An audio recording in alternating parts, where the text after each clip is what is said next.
Au cours des dernières décennies, des scientifiques du monde entier ont fait des découvertes montrant clairement qu'un concepteur intelligent est responsable de la création de l'univers. Ah, 30 secondes et tu racontes déjà de la merde. L'argument du design. Dois-je rappeler que l'apparence du design n'est en rien la preuve du design, surtout aux yeux d'une espèce chez qui la sélection naturelle a spécifiquement sélectionné ce genre de biais, espèce qui, étant consciente de son sens de l'agence, cherche partout l'intention de choses qui, elles, ne sont pas pourvues de ce sens de l'agence.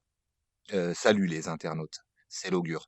Aujourd'hui, on va manifestement se vautrer dans nos biais et sans doute surenchérir grâce à l'incrédulité personnelle. CF, l'argument par l'ignorance. Allez, on y va.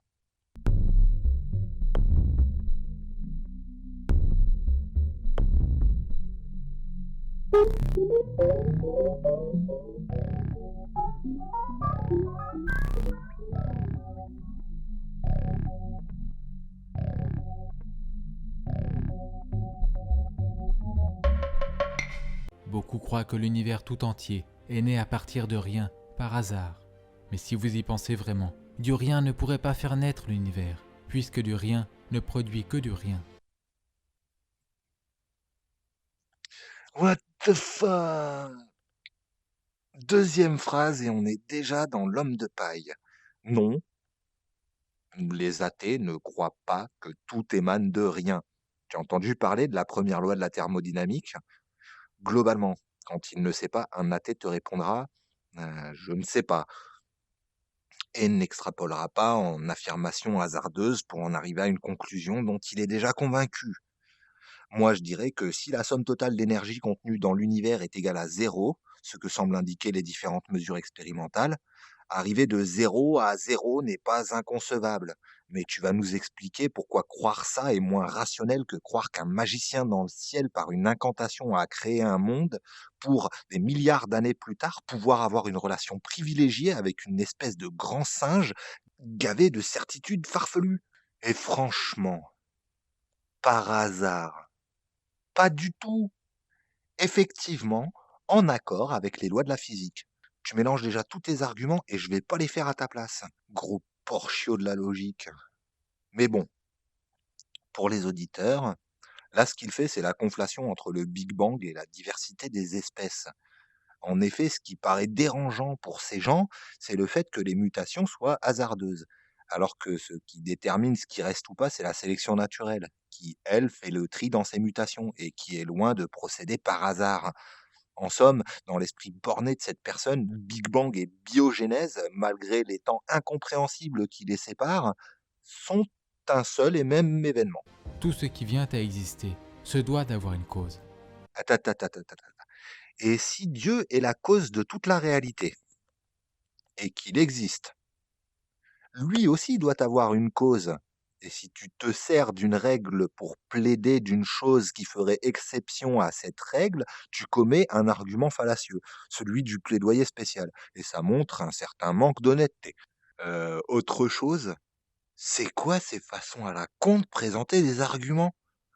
T'es tellement fainéant que tu vas pas aller au bout de ta pensée? Peut-être que c'est parce que tu sais bien que ça mène à une régression infinie et que tu crois que ne pas présenter la partie fallacieuse de ton argument le rend plus valide. Non, désolé. Non. Cependant, beaucoup croient qu'obtenir un système solaire comme le nôtre, avec une planète adaptée à la vie comme la Terre, ne serait pas si difficile. Ah bon? Et tu connais juste la cosmologie?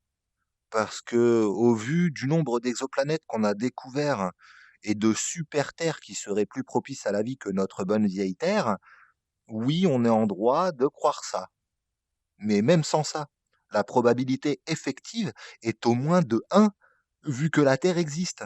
Tu comptes encore longtemps parler pour ne rien dire? Mais de nombreux scientifiques désapprouvent cela et ont apporté des preuves accablantes soutenant leur position.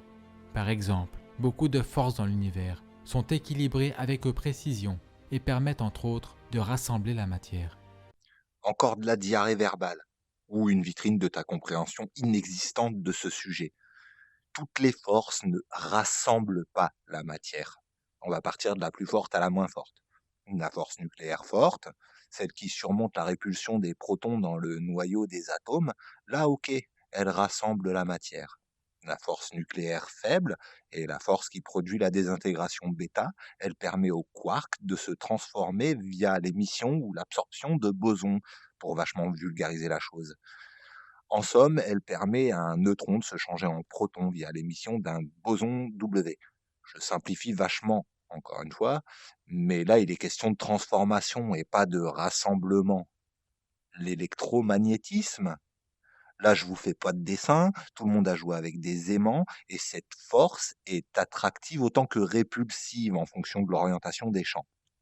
Et finalement, la gravité, oui, elle attire.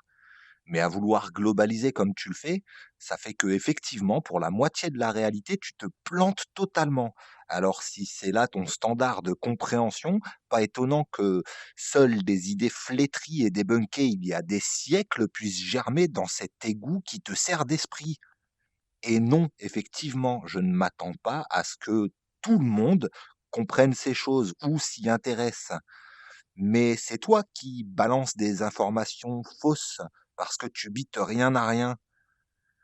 La décence voudrait que tu t'informes un minimum à propos du sujet avant d'en parler et de te ridiculiser par ta totale ignorance. Sans ces forces, les galaxies, les planètes et les étoiles n'auraient jamais pu se former. Putain, t'as pas été servi dernier au banquet des idées foireuses, mais t'aurais pu éviter d'aller te resservir, bordel. Oui, sans les quatre forces fondamentales, il y aurait rien. Mais elles sont là, et tout ce que ça prouve, c'est qu'elles sont là et rien d'autre. Et pour ton problème de réglage précis, je comparerais ça à de l'eau qui bout à 100 degrés. Quel réglage précis? Mais si on change la pression atmosphérique, ça change. Et donc je fais le parallèle avec l'univers. Oui, si tu changes une seule valeur fondamentale, c'est le bordel. Mais, et là ce n'est que conjecture de ma part, je ne pense pas que ce soit inconcevable que si on change toutes les valeurs fondamentales en prenant attention au rapport qu'il y a entre elles, on ne soit pas en mesure d'obtenir des univers similaires. Et puis déjà et aussi, avant de dire que c'est magique et qu'il y a eu une intervention divine, elle est où ta démonstration que ces valeurs puissent être différentes? Un phénomène d'expansion et de contraction significative a été observé pour de nombreuses étoiles. Elles passent d'un état de grande brillance à un état obscur, et ce, même en l'espace d'une année. Mais fort heureusement pour nous, notre étoile, le Soleil, a une stabilité extraordinaire. Ah, les céphéides, ou étoiles à luminosité variable. Nombreuses? Qu'est-ce qu'il faut pas entendre comme connerie? Sans déconner.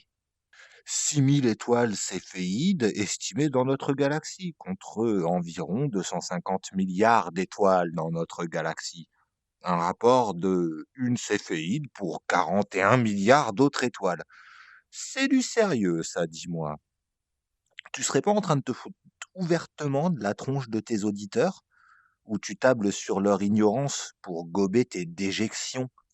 Petite parenthèse aussi sur le fait que le Soleil, en fait, c'est une étoile gavée banale, genre qui fait partie d'une classification d'étoiles les plus abondantes. La classification, c'est séquence principale. Atteindre un tel niveau de malhonnêteté ou de déni de la réalité, bah oui, je sais, il y a que la religion pour ça. Elle n'est pas sujette à une expansion et une contraction significative, comme c'est le cas de nombreuses autres étoiles. Si l'expansion et la contraction du Soleil étaient comparables à ces autres étoiles, ce serait catastrophique pour la vie sur Terre. Certaines étoiles explosent violemment en supernova. Les débris de ces explosions sont appelés restes de supernova. Selon de nombreux évolutionnistes, ces débris devraient rester visibles à l'aide de télescopes durant des millions d'années. Évolutionniste? Genre, c'est parce que j'ai dit plus tôt que tu es un créationniste que tu te sens obligé d'employer ce terme qui, dans ta tête malade, veut dire religion de l'évolution? Ne nous mets pas au même niveau parce qu'on n'y est clairement pas. Pour accepter l'évolution comme hypothèse la plus probable, pas besoin de rituel ni de sacrifice, et d'ailleurs c'est même pas un dogme. Si tu arrives à prouver que l'évolution c'est du flan, c'est prix Nobel direct. Mais ni toi, ni tous les créationnistes avant toi n'ont jamais rien produit à cet effet. Par contre, vous êtes tous prêts à rejeter la montagne colossale de preuves empiriques qui renforcent la vraisemblance de la théorie de l'évolution. La différence, c'est que si j'ai tort et que tu m'en fais la démonstration, je réviserai mon jugement, là où toi, tu nieras ma démonstration pour préserver tes illusions. Et putain, c'est les cosmologistes qui s'intéressent à ça. L'évolution, c'est du domaine de la biologie. Il y a vraiment pas que la lumière que t'as pas à tous les étages, bordel. D'après des recherches scientifiques, des galaxies similaires à la nôtre font l'expérience d'une supernova tous les 26 ans en moyenne. Dès lors, si nous connaissions approximativement leur fréquence d'apparition dans des galaxies similaires à la nôtre, le nombre total de restes de supernova présents dans notre galaxie devrait nous donner une idée de l'âge de notre galaxie. En cherchant des restes de supernova dans notre galaxie, la Voie lactée, des astronomes en ont découvert un total d'environ 250 seulement. Donc, si une supernova se produit approximativement tous les 26 ans, comme nous le voyons dans ces autres galaxies, un total de 250 restes de supernova indique un âge d'environ 6500 ans pour notre galaxie. Facile de faire dire nimp à des chiffres quand on n'a pas la moindre idée de ce dont on traite. Surtout que tu omets de dire que le centre de notre galaxie nous cache une grande partie du reste de notre galaxie, avec tous ces nuages de poussière. Et quand je dis une grande partie, je mesure mes mots. Pas comme ton nombreux pour un 41 millionième. Et puis sérieusement, 6500 ans, alors que les premiers fossiles humains remontent à environ 7 millions d'années et que la Terre a 4,55 milliards d'années. Et que, encore une fois, les preuves empiriques de ces deux faits sont plus qu'abondants. Avec vous, sans déconner, la bêtise s'additionne pas, elle se met à la puissance de tout ce que vous comprenez pas. Bon, voilà, c'est tout. Pour ma santé mentale, je vais m'arrêter là sur cette vidéo. Je la finirai la prochaine fois, parce que je reconnais que mes vidéos sont un peu longues. Bon, moi je peux passer 3 heures d'affilée à regarder The World Science Festival, mais tout le monde n'a pas le même niveau d'attention. Et mes contenus sont sans doute moins intéressants et ou éducatifs.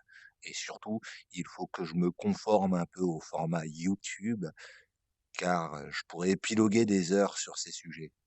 C'était l'augure. À la revoyure.